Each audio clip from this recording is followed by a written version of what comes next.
Hey everyone, I'm Tom and welcome to the channel. This should be the last of the 2025 wrap-up material, but I did this same video last year and I had a lot of fun with it, and that is recommending or not recommending everything I read in the year. So that's what I have here. The one little caveat I am going to have is that obviously mostly what I read here is sci-fi and fantasy, so I'm going to assume you are also interested in those two genres. There is some other stuff sprinkled in here for sure, but we're going to go through, and I don't want to have to say that over and over again. I'm going to try to keep the caveats and the ifs and buts to a minimum. I'm really going to try to be cut and dry here with a lot of things, but we'll see.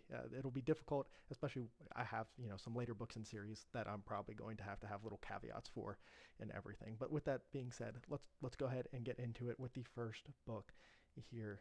And the first one is going to be Shadows Upon Time, Book 7 of Sun Eater. The little caveat here is if you have read up to Book 6 at this point, yes, you should absolutely continue on and finish the series. There's no reason not to. I really think the series ends in a good way. And so I don't see why you wouldn't want to read it if you have made it that far. Next up, we have Crypt of the Moon Spider. I'm actually going to throw this in no. I had a decent time with it. It's a fun little horror book, but I think it's probably not for a lot of people. There's some weird oddities in it that I don't think are going to work for a lot of people. Next up, we have The Body by Stephen King, and this is absolutely an easy yes for me. These aren't going to be in order. I'm just going to put stuff into each tier as we go. But The Body definitely spoke to me, and I think it'll speak to a lot of people. Kind of a coming of age story. It starts out as just a really simple adventure, and really kind of spirals into a lot more from there. I think there's some really deep emotional things that are kind of brought forth and discussed in this story that I think a lot of people will enjoy. It's definitely one that I can easily recommend. Also, it being so short definitely helps. Disquiet Gods, same thing. If you've already read book 5, you should definitely continue on with the series. This is, which short story is this? Is this Dregs of Empire? This is the last novella I think that has come out so far for this, and I'm actually going to go ahead and throw this one in. No, I think unless you're a super die-hard Sun Eater fan, I don't think this is necessarily a short story that you have to read. I had a good time with it. I still enjoyed it. I think you can skip it if you're trying to get through Sun Eater. I don't recommend, I'm not going to say you have to read this one. Ashes of Man, going to obviously be a yes if you've read the other books at this point. Same thing again. And then we come to another Stephen King book, which is also going to be an easy yes. I think Shawshank, for me, is one of the best examples of Stephen King's proficiency as a writer. It is a tight story. There's not a lot of fat in it, if any at all. Great character work. There's always going to be, I call them King-isms in his writing, which are just some of the weird quirks about Stephen King that if they don't click with you, they're never going to.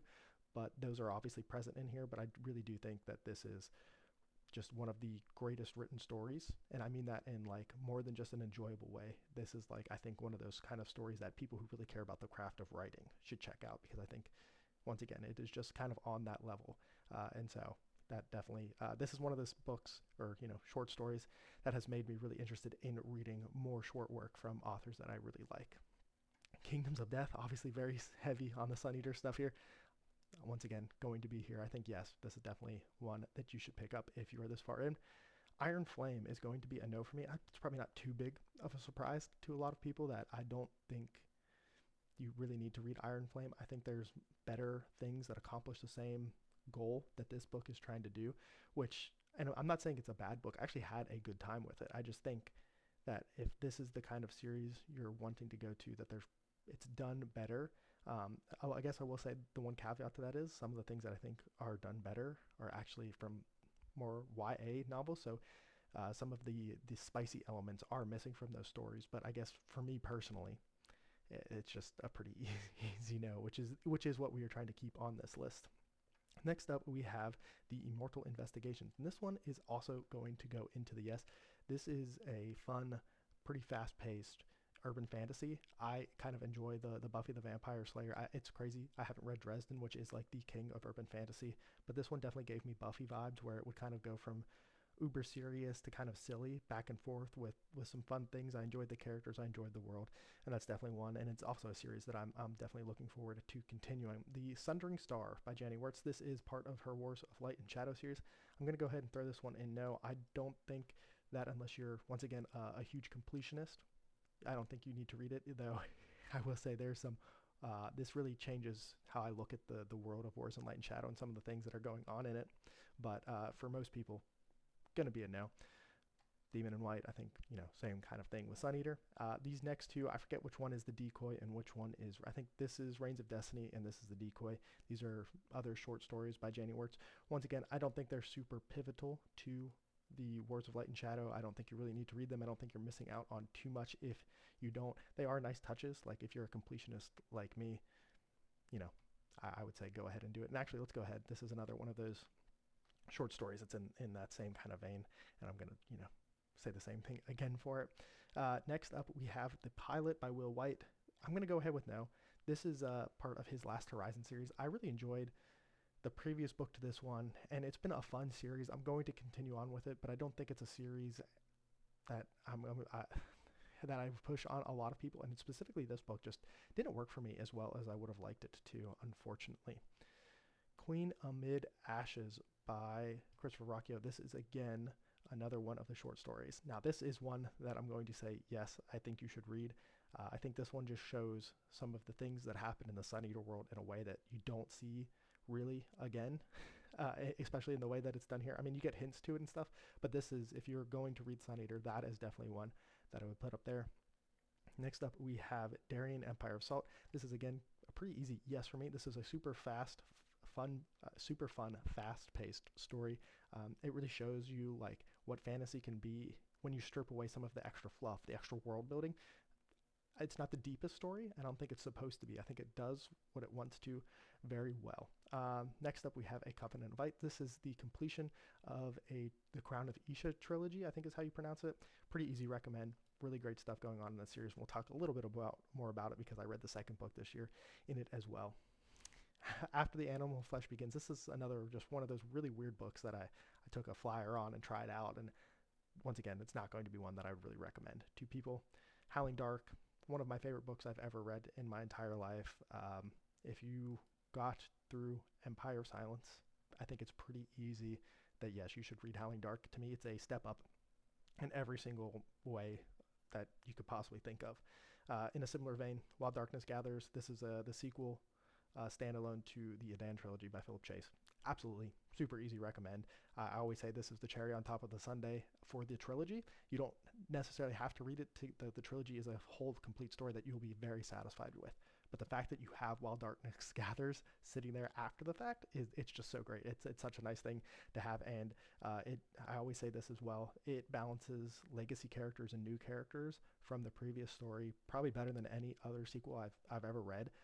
And I think that's just huge props to what goes on in this book, that you can care about these new characters in such a fast-paced book as much as you did for characters who you spent an entire trilogy with. And I think that just really highlights the strengths of that book. This is The Lesser Devil, another Sun Eater short story.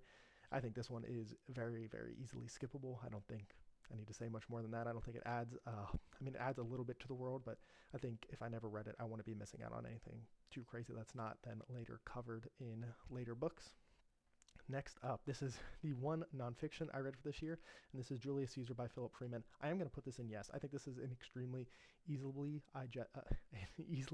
digestible story about Julius Caesar, his life. I learned a lot from this book.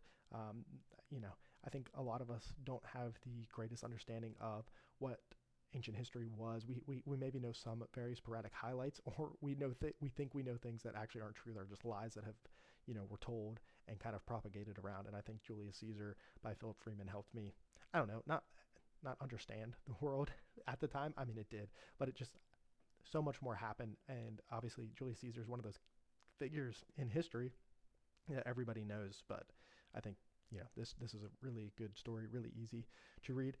Next we have By Blood, by Salt. This was the SPIFBO winner for SPIFBO 10, and I think that alone is probably enough of a recommendation if you're into sci-fi fantasy. But this is just a story that explores a lot of different things, makes you question some things, and is a really good time. Sorcerer's Legacy by Janie Wirtz is also going to be a yes. I think this is a great exposure to her as a writer. I think you just get to see the growth of her. And let me tell you, there's a harrowing scene in this book that's going to live with me forever. And I honestly, for that scene alone, I think it's a pretty easy recommend for me. Dragon's Egg. This was a book I had such a good time with, but it's an easy no. This is a super, super dry sci-fi book that, like, unless you're into super hardcore sci-fi books that are super dry and you know, you're spending all kinds of time on stuff that you're like probably not going to be interested. It's just so hard for me to think of people who would enjoy this book. So this is a super easy no, but this is like the epitome of I really liked it, you're not going to. So then next up we have Mercy, Tears of the Fallen by Chance Dillon. Another easy recommend. This is a really cool fantasy world that I'm excited to see what Chance, you know, continues to flesh out. Book 2's coming soon, and I'm very excited for that and everything that comes from it. This is, you know, Dark Souls inspired. And once again, great characters, great world building, just all the things that you want in fantasy are here. Then we finally get to Empire of Silence, which I probably should have just done all of the Sun Eater at once, but I do think that if you are interested in sci-fi and fantasy, you deserve to at least give this book a try. It might not work for you, and I do think that this book is not indicative of the rest of the series. I really do think, and I hate to say it, I hate to be the person who's like, you've got to read at least 2 books. But I really do think you need to really understand some of the stuff that is going to happen in this series. I don't think Empire of Silence does the best job of introducing you to some of the concepts and the things that the series is going to play with and explore. And so I do think you should read this, and obviously all of Sun Eater. It's all in my one of my favorite series of all time. I need to, you know, figure out what that list is at some point and make that video as well. But yeah, easy. Empire of Silence. Dragon Day, this was some Audible exclusive. It sounded really interesting. It wasn't. I mean, it was fine, but nothing special. Easily skippable, easily pretty forgettable if we're going to be honest. Then we have Demon Copperhead. If you haven't watched my top 10 videos of the year, you should go watch that video and you'll know my true feelings for Demon Copperhead. But this is probably the most recommendable book I read last year, that if I could get anybody, ooh, that's tough. It's really between 2 books, and I'll come back to that thought hopefully when we get there a little bit later. Discovery by J.A.J. Minton. This is unlike really probably anything I've read. It you know, I see people compare it to like the Lovecraftian stuff, and I'm like, yes, that stuff is definitely there, but it's going for something different, and it's something that I really admire, and it's something I'm really interested in seeing how it goes as that continues to evolve. Once again, good characters, good world building, just like all of the elements that you want from a series. I think it's there, and I think, you know, that whenever book 2 comes around, like something this, like I could look back on this even more positive than I am already. The Lonesome Crown by Brian Lee Durfee. This is the 3rd book in the Five Warrior Angels trilogy. Let's go ahead and just talk about The Blackest Heart as well.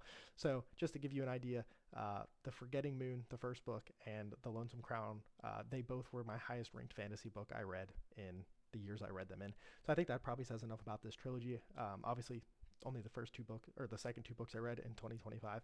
They're fantastic. Probably one of the most underrated series I've ever read. I don't think this series or these books get talked enough about. I think they had a little bit of a moment in the sun, and I think that it needs to come back. I really, this is one of those fantasy trilogies when people like ask for recommendations for specific things. I definitely push this trilogy pretty hard on them. Next up, we have Faithbreaker, and this one does hurt that this is the 3rd book in a trilogy, and it's an easy no. Like if you read Songbringer, which is book 2, and thought it got better, or were hoping it would get better, I'm here to tell you, unfortunately, no.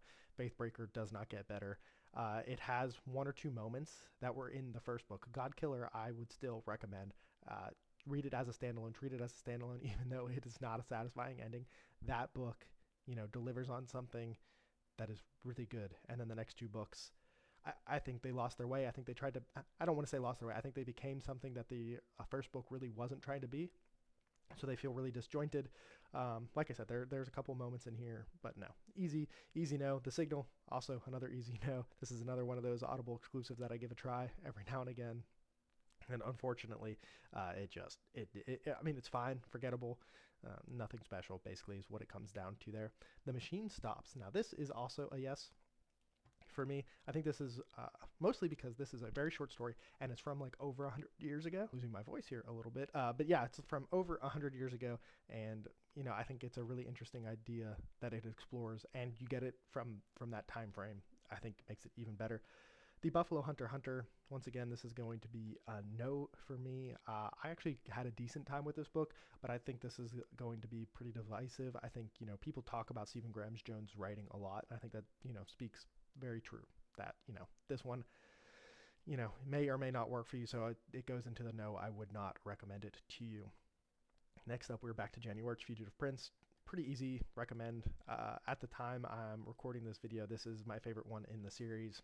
We'll see if the next books that I finish will surpass it. Jenny just, is one of the best writers I've ever read, and Fugitive Prince is part of her magnum opus series, so that's a pretty easy recommend. Now, this is the other side of the coin. This is a book that didn't work for me as well as I think it will work for a lot of other people.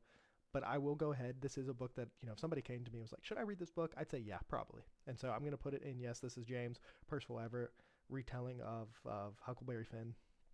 And like I said, I liked it. I thought it was good. I thought it explored some things. Just never clicked for me all the way. So that's unfortunate. But for most people, I would say go ahead and give it a try. Next up, I Who Have Never Known Men. Easy recommend. This is a sci-fi story, and I think it explores some themes and ideas that are also explored in a different way. I think it coming from a different perspective really helps. And just, no, I don't think it'll work for everybody. It didn't work for my fiance, which is kind of fun that, I really liked this book and she did not. So, but it is one of those ones I would definitely recommend to most people.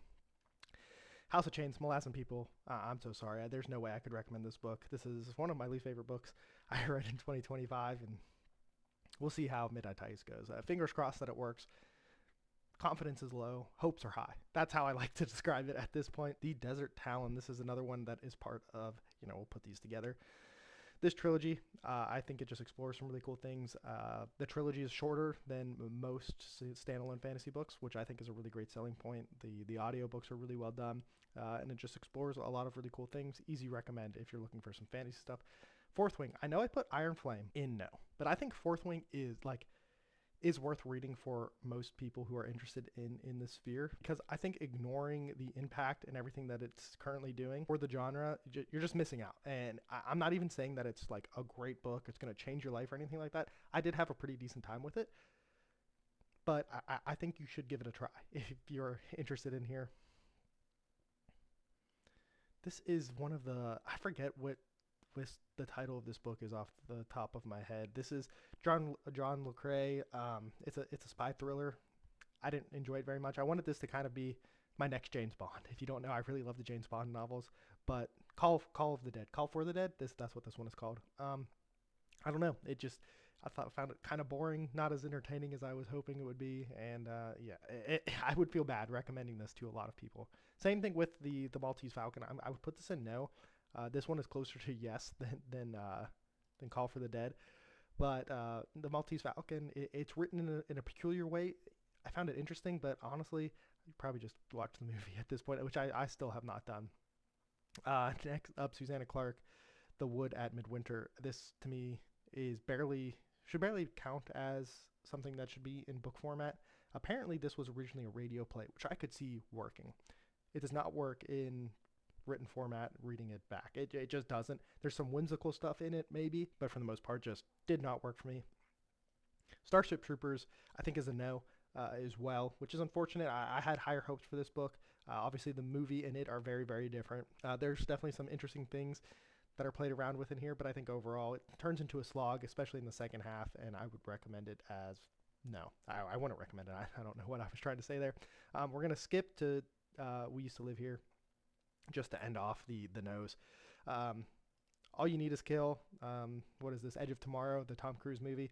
I would put it in no. I think there are better mediums to consume this story. I've heard the manga is significantly better than the book. I've heard the movie is really good, and it really seems like all ways around, the book is the worst format to consume the story in. And I'll be honest, the second half of the story just didn't work. The first half, I was super bought in, maybe even the first just 30%. I was super bought in, and then I think it really loses steam, kind of loses its direction. But I really do feel like a more visual medium would work better for the story. Foster, easy recommend. The first thing I read in 2025, and definitely super easy, super short, just a really touching tale. A lot of emotions explored, just everything there. And then We Used to Live Here. This was the other book I was talking about when it was between We Used to Live Here and Demon Copperhead for the one book if I could recommend it to you from 2025. It would be between these two, and it would probably go to Demon Copperhead. I think it has a broader appeal, a more important message and everything, but We Used to Live Here, Absolutely stellar book. So let me know if you have read any of these books that I'm talking about here. Do I have any just horrible recommendations? All of that fun stuff down below in the comments. Or as always, you can hit me up in the Discord linked in the description. And remember, read what you want when you want.